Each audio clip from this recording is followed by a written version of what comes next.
दोस्तों, आज मैं एक कहानी के बारे में बताऊंगा। उस कहानी का नाम है तितली का संघर्ष। एक बार एक आदमी अपने गार्डन में टहलते हुए किसी टहनी से लटकता हुआ एक तितली का कोकून दिखाई पड़ा।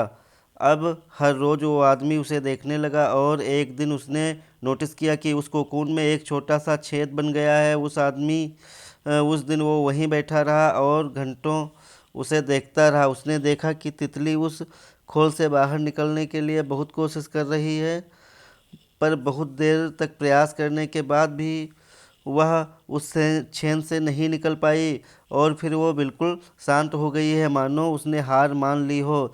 इसलिए उस आदमी ने निश्चय किया कि वो उस तितली की मदद करेगा। उसने एक कैंची उठाई और कोकून को ओपनिंग को इतना बड़ा कर दिया कि तितली आसानी से बाहर निकल सके, और यही हुआ। तितली बिना किसी और संघर्ष के आसानी से बाहर निकल आई, पर उसका शरीर पूरा सूजा हुआ था और पंख सूखे हुए थे। वो आदमी तितली को ये सोचकर देखता रहा कि वो किसी भी वक्त अपने पंख फैलाकर उड़ने लगेगी, पर ऐसा कुछ नहीं हुआ। उसके उलट बेचारी तितली कभी उड़ नहीं पाई और उसे अपनी बाकी की ज़िंदगी इधर उधर घिसते हुए बितानी पड़ी।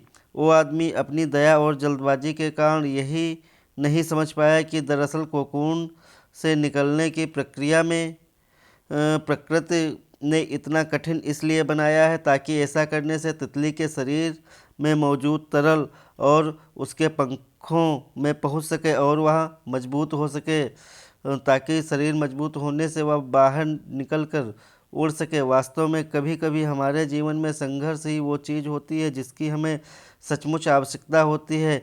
यदि हम बिना किसी स्ट्रगल के सब कुछ पाने लगें तो हम भी एक अपंग के समान हो जाएंगे।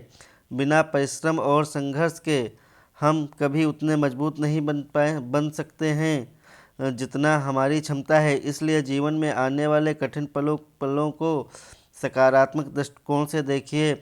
आपको कुछ ऐसा सिखा जाएंगे जो आपकी ज़िंदगी की उड़ान पॉसिबल बना पाएंगे।